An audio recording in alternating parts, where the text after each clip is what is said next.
Olá a todos, um bom início de tarde, 12 horas e 15 minutos, pela nossa Band Amazonas, a emissora mais popular do nosso querido estado. Estamos iniciando mais uma edição do programa Exija Seus Direitos. Muitíssimo obrigado a você que está em Manaus e a você também no interior. Portanto, tudo que é notícia na capital, no estado e também no Brasil, a gente faz um resumo aqui diário no programa Exija Seus Direitos, além, é claro, de também estarmos sempre exigindo os direitos da nossa gente. E é por isso que a Band Amazonas é considerada a emissora mais popular do norte do país, exatamente pelo fato de dar voz e vez à nossa gente. Portanto, obrigado a você que está em casa, no trabalho, todo mundo já reunido para assistir mais uma edição do nosso programa. Está no ar pela Band, mais uma edição do Exija Seus Direitos.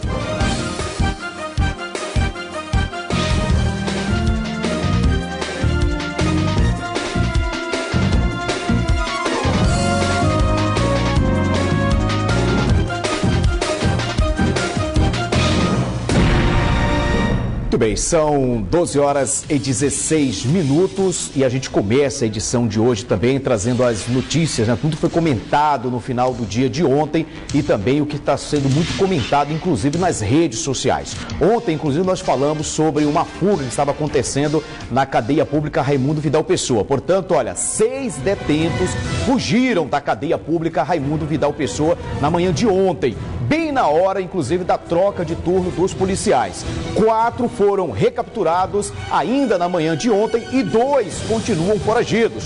Um homem que deu apoio à fuga também foi preso. Os detalhes na matéria. 6 detentos do pavilhão D da unidade prisional aproveitaram a troca de turno dos policiais militares, passaram por uma janela que teve as grades cerradas e tiveram acesso ao pátio. Uma Tereza foi confeccionada para auxiliar na fuga dos detentos para o lado de fora da muralha. Segundo a polícia, os detentos fugiram antes do amanhecer e usaram uma Tereza com aproximadamente 4 lençóis. Vocês ainda podem observar que a Tereza se encontra armada exatamente ao lado da guarita dos policiais. Do lado externo, na Avenida Duque de Caxias, um carro deu apoio aos fugitivos. No início da manhã, o veículo foi encontrado a cerca de 1 quilômetro da cadeia, caído em uma vala, após perseguição e troca de tiros com a polícia. Nesta residência, há marcas dos tiros e o carro que estava estacionado também foi atingido. Ao chegar no local, eles tentaram empreender fuga a pé, né, do veículo. Foi o momento em que o Nacional Janderson, um dos ocupantes do interior do veículo, saiu com uma arma calibre 38 em punho e efetuou alguns disparos contra as equipes de força tática, onde foi revidada injusta agressão. Ele foi atingido na lateral do seu abdômen, foi conduzido ao HPS 28 de agosto, onde permanecerá internado, né, e posteriormente será apresentado na delegacia, e os demais, juntamente com o armamento, todos conduzidos ao primeiro dia para os procedimentos legais. Rômulo Brasil da Costa, Fabrício Duarte Araújo e Tiago Silva Nascimento foram recapturados e apresentados no primeiro DIP. Rafael dos Santos Costa também foi preso. Ele foi quem deu apoio do lado de fora da unidade prisional. Janderson Rolim Marques também foi recapturado. Eles são membros do PCC e disseram durante a apresentação no 1º Distrito Integrado de Polícia que fugiram para matar a família do líder da facção rival FDN, o Zé Roberto da Compensa, e demais membros da facção criminosa Família do Norte. A questão da segurança é muito difícil avaliar isso, porque eles estão se matando entre eles mesmos, como aconteceu no Paraquequara. O Estado está fazendo o possível e o impossível para dar a garantia de vida a essas pessoas que estão enclausuradas nas cadeias, mas é muito difícil fazer uma previsão. Eles não têm mais um comando, estão se subdividindo, estão se matando entre eles mesmos. O CDPM2 é uma unidade modelo, onde nós vamos assegurar com certeza a integridade física deles, a não ser que eles se matem dentro das celas, como já aconteceu no Paraquequara. Segundo o secretário de Administração Penitenciária, houve uma falha e o caso será investigado. A informação que nós temos é que no momento a muralha não estava montada com policiamento. O comando da polícia já adotou providências no sentido de levar à corredoria os policiais que estavam de serviço na unidade para apurar se houve culpa ou não da guarnição que estava de serviço aqui na Vidal Pessoa. A unidade prisional estava desativada desde outubro do ano passado por determinação do Conselho Nacional de Justiça, mas foi reaberta para receber presos do complexo penitenciário Anísio Jobim que estavam sob ameaça de morte após a onda de rebeliões nos presídios no início deste ano. Essa é a terceira fuga registrada em 2017 na cadeia pública, que funciona de forma improvisada. Familiares temem que os internos sejam transferidos para o Centro de Detenção Provisório Masculino 2, onde são jurados de morte. Nós só queremos que eles tenham dignidade de ficar aqui sem estrutura, mas eles estão com vida. E lá, sem vida. Como que vai ser? Eles têm filha, eles têm família para criar. Lá tá certo que tá com ajeitado, tá com estrutura, aqui não, mas a gente prefere eles aqui. Obrigado à repórter Flávia Moura aí pela brilhante matéria. Olha, é um assunto muito polêmico, é um assunto que divide opiniões. A gente sempre procura ouvir os dois lados. Mas eu vou me ater aqui a umas perguntas simples. Sabe, a gente vê essas matérias e vê essa questão de tantas fugas e a pergunta que a população faz: mas como é que esses presos, estando dentro ali da cadeia, como é que eles têm acesso, por exemplo, a telefone celular? Como é que as drogas entram nas celas? Como é que eles conseguem arquitetar tudo ali dentro? Como é que eles conseguem arquitetar uma fuga? Então são perguntas assim que precisam de respostas. A sociedade é que faz essas perguntas. Sabe, como é que pode? Porque tem toda a questão da segurança. Existe a segurança externa. A pessoa entra lá, tem uma segurança. E existe a segurança interna. São as pessoas que têm um acesso com os presos. Então também tem que acontecer aí o quê? Aí todos os meses acontece aquelas buscas, né? Aquelas vistorias dentro das celas e encontram armas, encontram drogas, encontram aparelho celular, mas todo mês encontra. Mas quem é que está colocando esse material lá dentro? São essas perguntas que a gente precisa que alguém responda para a população. Olha, mudando de assunto agora, uma notícia muito boa para a questão do desenvolvimento do estado do Amazonas. O Polo Industrial de Manaus apresentou crescimento no primeiro bimestre agora de 2017, de acordo com informações da SUFRAMA divulgadas ontem. A superintendente Rebeca Garcia avalia que os indicadores do bimestre começam a sinalizar que o PIN, né, está aí ganhando aquele fôlego que a gente já esperava há muito tempo, inclusive para iniciar a trajetória de retomada e recuperação econômica. Confira. De acordo com a SUFRAMA, em janeiro e fevereiro deste ano, foram arrecadados 11,82 bilhões de reais, o que representa um crescimento de 12,19% em relação ao mesmo período do ano passado. O polo de eletroeletrônicos teve a maior participação no resultado, com 28,96% do total.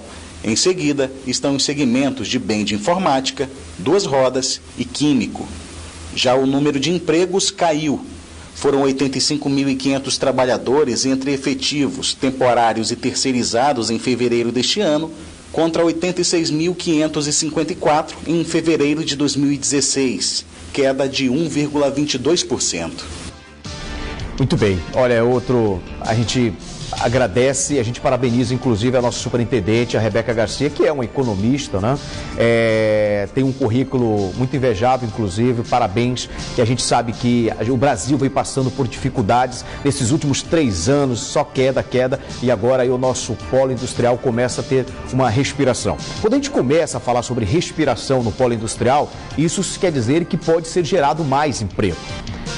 O país que passou de 12 para 13 milhões e meio de desempregado é algo assustador. Então, de repente, o norte do país vem aí, né, surgindo com uma boa notícia. O nosso polo industrial merece, inclusive a gente sempre fala isso diariamente, é uma atenção especial não apenas dos políticos do estado do Amazonas, não só dos políticos que representam o norte do país, mas também tem que ser olhado com carinho por todos os políticos do nosso país.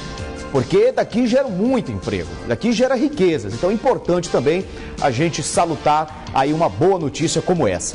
Olha, o governador José Mello, ele participou ontem do lançamento de um programa com foco na capacitação dos servidores. Ele aproveitou, inclusive, para falar da nova matriz econômica ambiental e garantiu a promoção de policiais militares. Vamos ver a matéria. O decreto do governo que institui a política de desenvolvimento de pessoal inclui um eixo de capacitação voltado para a matriz econômica ambiental do Estado. Esta manhã, centenas de servidores estaduais assistiram a uma palestra do governador José Mello sobre o assunto. Por meio de cursos, os servidores também terão noções de aquicultura, sustentabilidade na gestão pública, planejamento e gestão de recursos hídricos e ainda cobranças pelo uso de água. A implementação da matriz econômica ambiental está entre os projetos de governo a serem executados em 2017. Nós estamos agora trabalhando fortemente no lançamento de uma nova matriz que inclua a Zona Franca de Manaus fortalecida de um lado, mas de outro lado inclua também as nossas riquezas regionais, que são muitas, milhares delas, extremamente importantes, com aceitação fantástica de mercado, que não pode simplesmente ficar aí, só que explorar de forma sustentável. O governador ainda reforçou sobre as ações voltadas para a infraestrutura com foco no projeto para o desenvolvimento regional. Portanto, se de um lado a gente se preocupa em vender a ideia, de outro também nós estamos criando as condições infraestruturais para que as pessoas possam vir e já receber um local asfaltado, com energia elétrica, enfim, para colocar o seu negócio. Questionado sobre o reajuste salarial para policiais civis e militares, o governador explicou que está aguardando o valor da repatriação ser liberado pelo governo federal para poder conceder os benefícios. Porque eu não tenho em caixa recursos para isso, mas eu resolvi separar todo o recurso da repatriação para atender esse compromisso que eu e o Henrique, todos nós assumimos com os servidores.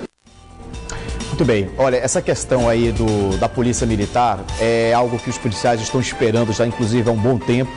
E o governador vem sempre falando positivamente e que possa sair realmente aí, né, não só a questão dos recursos, mas que essas promoções possam vir para os nossos grandes guerreiros aí da Polícia Militar. Falando um pouco também dessa questão do setor primário, é importante, eu passei 2 anos assim, focado também no interior, sempre viajando, e eu pude constatar em loco a necessidade de investimento de peso no setor primário. Sabe, o setor primário realmente ele carece disso. A gente tem aí a Secretaria de Produção do Estado, que é a SEPRO, que vem fazendo até um bom trabalho, mas a gente precisa daquela atenção.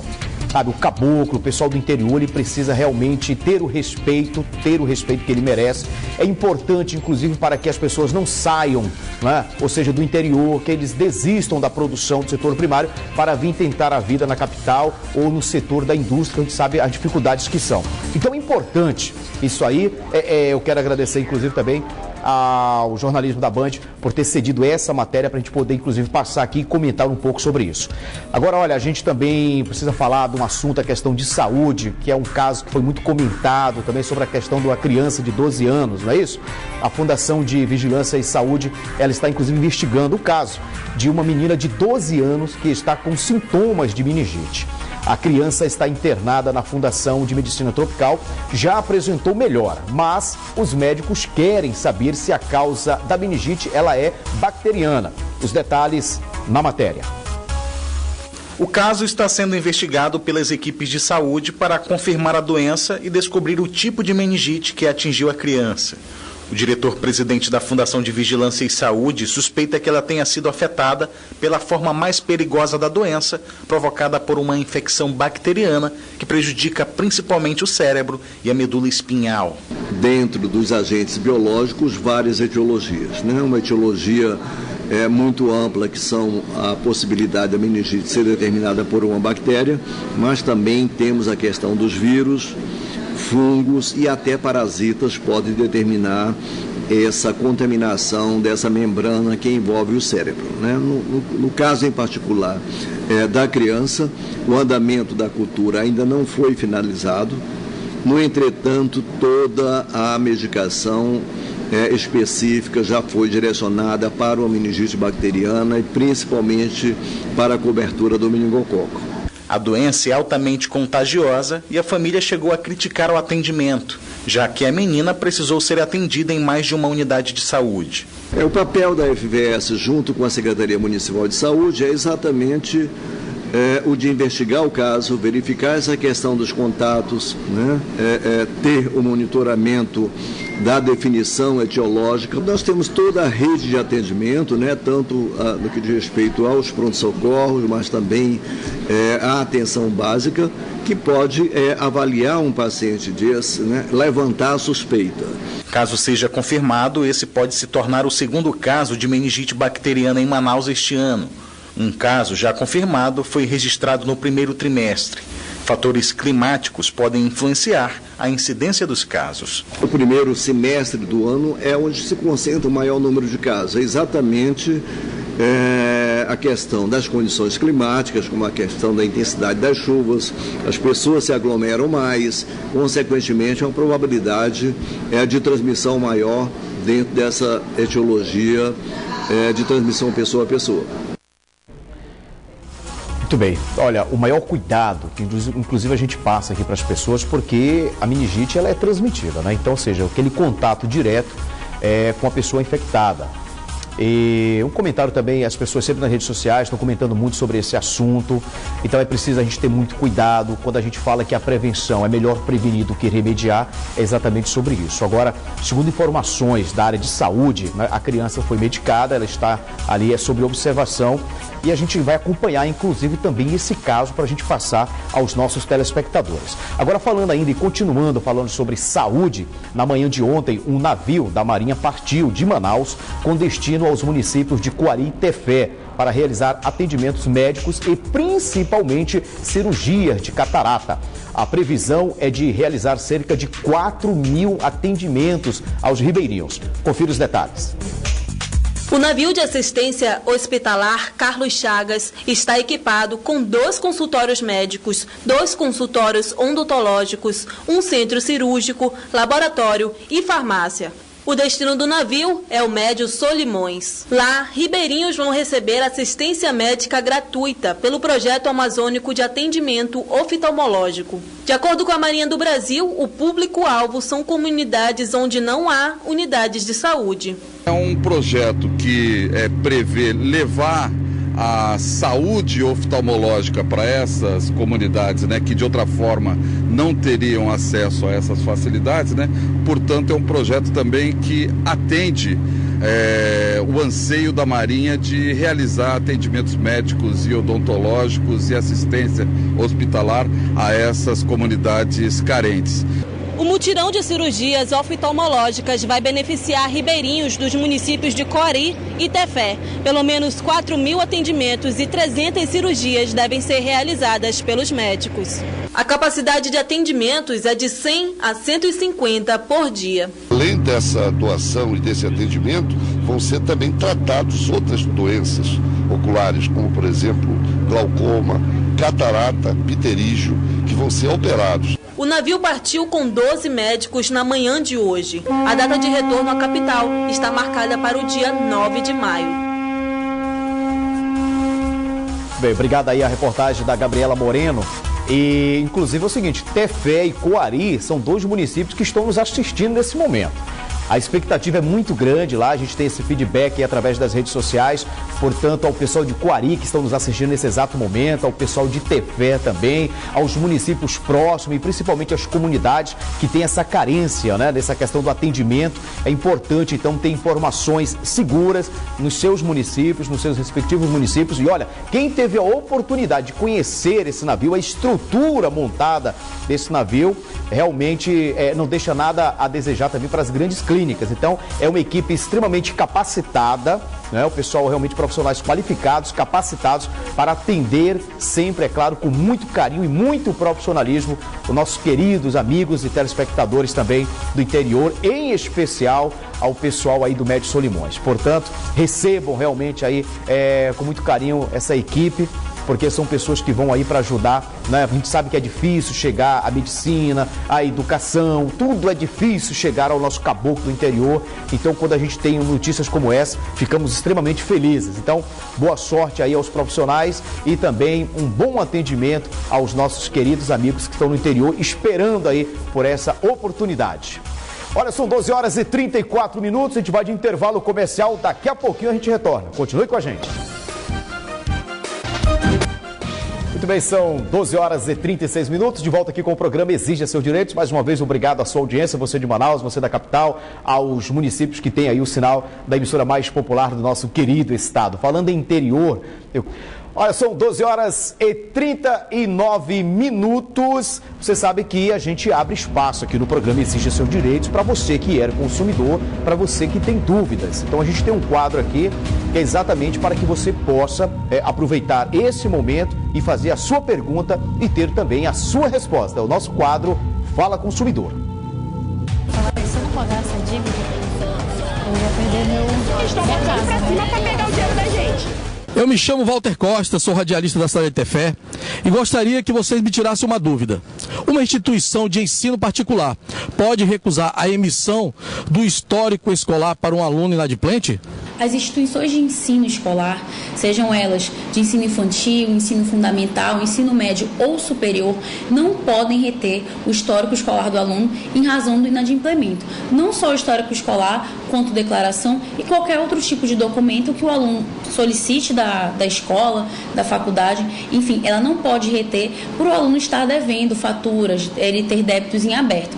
Isso caracteriza um constrangimento para o aluno e é expressamente vedado. Nós temos uma lei federal que prevê expressamente essa vedação. De forma alguma, as escolas, as faculdades podem reter, podem negar o fornecimento de documentos para o aluno em razão de ele estar inadimplente. Caso o aluno se encontre nessa situação com débitos em aberto, o que a escola deve fazer é, caso ela assim deseje, inscrever o CPF do consumidor nos órgãos de proteção ao crédito. Outra coisa que é muito importante também é que as faculdades não podem suspender, interromper o ano letivo, no caso, antes do final do ano letivo, o acesso do aluno à instituição de ensino. Então, se o aluno estiver inadimplente e o ano letivo ainda não estiver finalizado, ou no caso das faculdades, o semestre letivo, elas não podem, de forma alguma, impedir a entrada do aluno na escola, na faculdade, e impedi-lo de assistir às aulas. Muito bem, olha, nós já tivemos muitas denúncias sobre isso. E é por isso que, inclusive, nós pedimos também que a equipe fosse até as ruas para ouvir a população nesse quadro, o Fala Consumidor. Sabe, muitas mães chegaram aqui, inclusive no estúdio da Band, desesperadas porque não poderiam transferir o seu filho por algum momento, por algum motivo, não tinha condições de manter o filho numa escola, naquela escola particular, ou teve que transferir para uma escola pública ou para uma outra escola que tinha mensalidade inferior àquele valor. E aí as escolas simplesmente bloqueavam. Não, a senhora está devendo aqui 2, 3 meses, a gente só passa aqui o histórico escolar se quitar a dívida. Algo que é ilegal. E não é de hoje que a gente vem falando sobre isso. E por incrível que pareça, ainda surgem denúncias a respeito dessa questão, viu?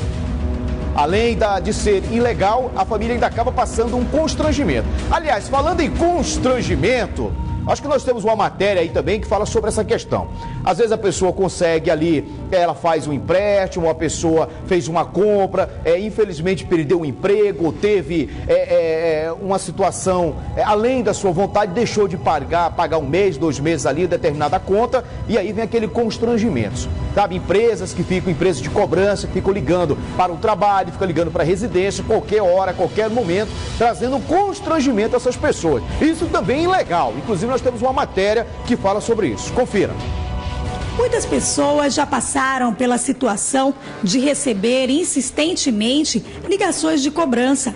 A prática é mais comum do que se imagina e a verdade é que ninguém gosta de atender diariamente as chamadas em horários inoportunos, muitas vezes aos domingos e até mesmo no telefone do seu trabalho. A questão é que você, enquanto consumidor, não é obrigado a suportar esses incômodos.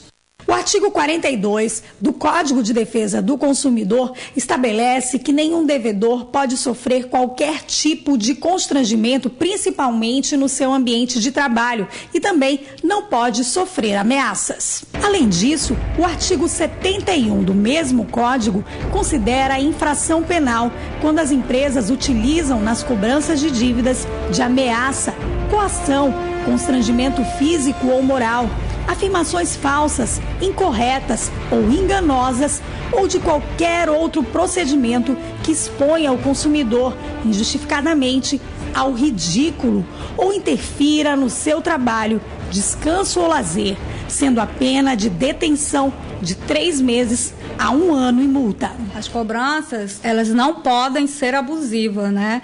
Nem expor o devedor a humilhação, a qualquer tipo de vexame. Então, é um direito do credor, né, cobrar. Porque ele é o credor, tem aquela pessoa que está devendo, é um direito cobrar. Mas esse direito, ele tem um limite, né? Ele não pode ser extrapolado, não pode submeter o devedor a constrangimentos, a vexames, a humilhações. Por exemplo, ficar ligando reiteradamente, ligando para o trabalho, que aí cria até uma situação mais complicada, que pode até causar problema no ambiente de trabalho em razão disso. Não pode. A cobrança tem que ser feita de um modo que não submeta essa pessoa a qualquer tipo de vexame. Se as contas já foram quitadas, basta informar que já efetuou o pagamento. Caso contrário, mesmo se tiver inadimplente, a empresa não pode insistir na cobrança, de modo que leve ao constrangimento. Se a situação causar vexame, você pode requerer uma indenização. Há também casos de cobranças indevidas que ocorrem mesmo quando não há pendência ou atraso. Nessa situação, se o nome for negativado decorrente de uma conta paga, há em tese direito à indenização. É possível ainda receber o valor em dobro, caso tenha feito o pagamento do valor indevido. Se você for cliente vítima de cobranças vexatórias, entre em contato com a empresa, guardando o número de protocolo ou e-mail enviado e tudo que puder comprovar o fato e denuncie. Foi cobrado, pagou por um débito que já havia sido quitado, a pessoa tem direito à repetição do indébito, ou seja, receber em dobro aquele valor.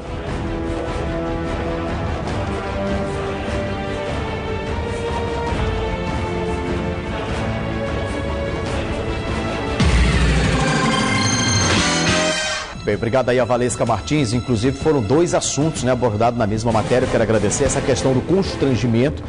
Eu acho que sempre uma boa conversa, você explicar a situação e entrar num acordo é a melhor solução.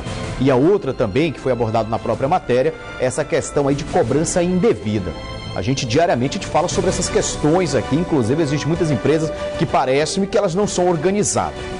Você vai lá, paga a conta e aí, em um determinado período, a empresa está cobrando você de novo. Quando uma empresa faz isso, que me liga, eu até digo, olha, mande o boleto, mas mande o boleto. Porque o próprio Código de Defesa do Consumidor é bem claro sobre isso. Cobrança indevida é o valor, você tem direito em cobrar o valor, né? Que as pessoas estão aí dizendo que você deve. Então é importante, quando você pagar suas contas, a gente sempre fala isso, é importante você guardar os recibos. Existe uma lei agora que facilita muito, né? Você pode pegar no final do ano, você pode pegar uma conta única dizendo que você pagou todas aquelas faturas da sua água, da sua energia, isso para você não precisar ficar guardando tantos documentos. Então, isso é uma forma também de ajudar você a se organizar. É importante você ter a comprovação de tudo, para quando muitas empresas que são mal organizadas, eu não vou nem dizer que tem mal intenção, que tem uma má intenção, eu prefiro dizer que são empresas desorganizadas que ficam cobrando algo que você já pagou.